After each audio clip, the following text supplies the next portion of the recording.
Hi, we're going to go ahead and talk about the beginning of our next unit in Algebra 2 today, and it's on inequalities.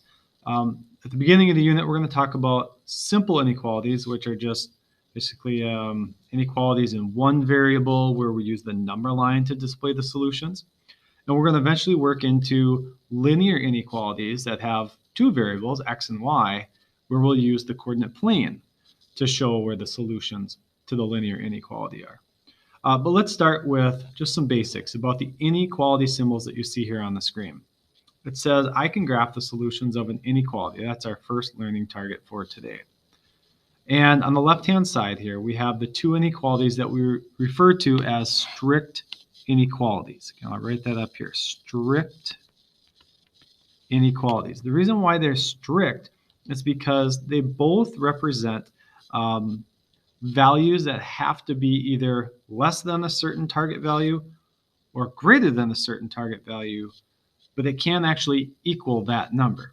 Okay, it's strictly less than or it's strictly greater than. The other two inequality symbols you'll notice have a little line underneath it. That's the difference between these two. And the ones with the little line or the bar underneath includes that you could actually use that number on the number line, whatever that value happens to be, as one of the solutions. You'll notice below here on each card, we have what the graph will look like when you use this inequality symbol to graph the solutions in just a moment. Notice that these strict inequalities, the ones that do not have that line underneath, have what we call an open circle. It's not filled in. The ones that have the little equals bar underneath does have it filled in. We call it a closed circle. So open circle we use for strict inequalities. Closed or filled in circles we use when the inequality includes the equals, the actual value. Now you'll also notice that within each pair of inequalities, we have some that point to the left, like this one is pointing to the left. Don't think alligator on the right side. Just think the pointy side is pointing to the left like an arrow. Or this one, the greater than symbol, points to the right. When we graph on the number line these solutions, we will draw our ray or arrow in that direction from the target value, from that circle. Same thing is true with these other inequalities with the equals bar underneath. If the inequality symbol is a less than or equal to symbol, we will have a closed circle or closed dot, and it will point to the left because our inequality symbol for less than points to the left like an arrow. The greater than or equal to will be a closed circle pointing to the right. So let's actually practice graphing these. Here's 4 examples. Number 1 says x is, let's see, this one is pointing to the left. So we're going to say x is less than 5. It's a strict inequality because it does not include the little equals bar underneath. So on my number line, I know that 5 is my target value. So I'm just going to write the next number larger than 5 and smaller than 5 to the left and right. And for my circle, I want to leave it as open because remember the strict inequalities are the ones that are open circles. And if I want to show where all the values of x or all the values that are less than 5, those are going to be to the left, just like this inequality symbol points to the left. Notice how it's kind of like the end of the arrow here. It's that same symbol. So all the numbers that would be solutions for x would be 4, 3, 2, 1, 0, -1, -2, and so on. Anything that's less than 5 or anything to the left of 5 on the number line. But what about 5? Is this boundary number of 5 actually a solution? Is 5 less than 5? I don't think so. And that's actually why we leave the circle open. An open circle indicates that that boundary number is not a solution, but everything to the left side in this case is a solution.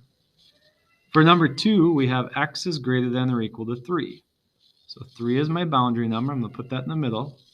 The next larger number, next smaller number on either side. Where we have our inequality symbol greater than or equal to, I know that the or equal to part reminds me to draw a closed circle or closed dot. This time, all of my values for x that are greater than 3 are going to be to the right. Notice my inequality symbol also points to the right, just like the arrow I drew. For number 3, we have x is less than or equal to -4. So I'm going to use the target values. Let's see, -4. And remember, we're on the negative side of 0 on our number line.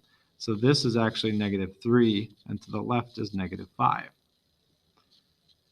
It's going to be a closed circle. It's filled in.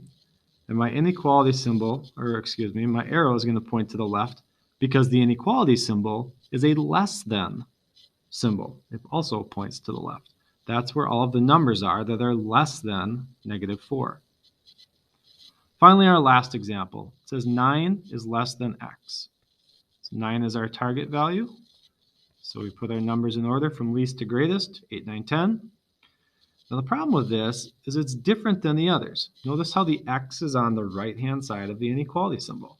So what we need to do is take this inequality and reverse everything by writing it the other way. We always want to have the variable written first when we graph an inequality. So looking at this, it looks like the pointy side is pointing at the 9. So if 9 is less than x, x is greater than 9. Notice how I reversed everything, including the inequality symbol, when I rewrote it. So now when I graph, I want to use the greater than symbol to help me determine which type of circle to draw and which way to draw my arrow. So x is greater than 9 is a strict inequality, not equal to 9, so I don't want to fill it in. And I want everything that's bigger than that. Would be like numbers 10, 11, 12, and up. Anything greater than 9. All right, so that's how we graph inequalities. Let's take a look at how we might write an inequality from the graph. So here's a couple of examples, and down below is a hint that kind of tells us the order that we want to write things in. We always want the variable to be on the left-hand side when we write the inequality. In the middle, we include the inequality symbol that matches based on the open or closed circle and if it's drawn with an arrow to the right or left. And then finally, the boundary number goes on the right-hand side. So on our first number line at the top of our screen, we see that our boundary number is -2. So I'm going to start by picking a variable. I'm going to be boring and just pick x. And I know my boundary is -2. But as I look here, I see it's an open circle, which means -2 isn't actually a solution to this, but everything to the right is. Those are my larger numbers. So I want to say that x, or whatever variable you use, is greater than -2. Notice I did not say greater than or equal to. So that open circle indicates that it's not actually a solution.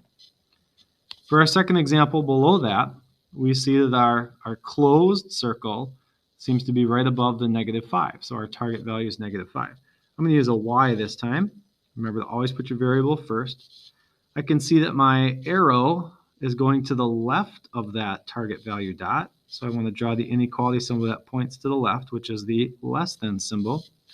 But also, I notice my dot's closed in or filled in. So I also want to say or equal to on this one. So y is less than or equal to, and my target value was -5. So that's how we write inequalities from the number line. Next, we're going to get into how to solve inequalities, now that we've talked about how to graph them. So our rules that we need to follow when we're solving inequalities. Number 1 says when solving an inequality, if you must multiply or divide by a negative number on both sides, then you must reverse the inequality symbol. Notice it's only talking about multiplying and dividing by a negative on both sides. Okay, so we're going to have to reverse the inequality symbol. What does that mean? It means you change a less than symbol to a greater than symbol, or we change less than or equal to be greater than or equal. Rule number 2, always write your answer with a variable on the left. As we just saw with our graphing problems, it's much easier to graph the solutions when the variable is written on the left. And number 3, basically just solve them like equations. Follow the same steps as we did with solving one-step, two-step equations, multi-step equations, or equations with variables on both sides. So let's take a look at 4 examples. In example number 1, keep in mind the inequality symbol is kind of like the middle of the equation, or excuse me, the inequality. It's not an equation anymore. There's no equal sign. So think about how you would solve this if it were an equation. If it said equals in the middle instead of greater than like this one does. Well, we would divide because we're trying to undo multiplication. We're going to do the same thing here. So I divide by -3 to get x by itself. And when we do that, we'll get just x on the left. 18 divided by -3 is -6. However, when we bring down the inequality symbol, we also need to reverse the symbol because we divided by a negative on both sides. So instead of a greater than symbol, I'm going to use a less than symbol. Any number that's less than -6 would be a solution to this inequality. So to graph my solutions, I put -6 in the middle of my number line. Remember, I'm on the negative side now, if you think about your number line. So if this is 0, it's -1, -2, -3, -4, -5, -6, and -7. My inequality is a strict inequality, so I'm going to leave it open. -6 is not actually a solution here, but anything less than -6 is a solution. So that's going to be our numbers on the left side of that on the number line. The numbers that are more negative than -6 are the solutions. All right, number 2, 7n minus 1 is greater than -169. So solving this inequality would require 2 steps. Just like with equations, we want to start by undoing any addition or subtraction. We use inverses to do that. So I'm going to add 1 on both sides. Sign's going to stay the same because all I did was added 1 on each side. And when I add 1 to -169, I get -168. I now divide by 7 to get n by itself. And let's see, I divided by a +7. So I leave it, same inequality symbol, greater than comes all the way down. And on the other side, a negative divided by positive is a negative. And I believe 168 divided by 7 is 24. Pretty sure on that, -24. So n, or all of my solutions, are the numbers that are greater than -24. So when I graph the solutions, -24 is my boundary. I remember that I'm on the left side of the number line and the negatives. So this would be -23 and -25, more negative to the left. My inequality symbol tells me what type of dot to use. It's a strict inequality, so I want to use an open circle to show that -24 is not actually an answer here because it's not bigger than itself. But all of the numbers, n, that are greater than -24 are going to be to the right on the number line. So I draw my arrow to the right.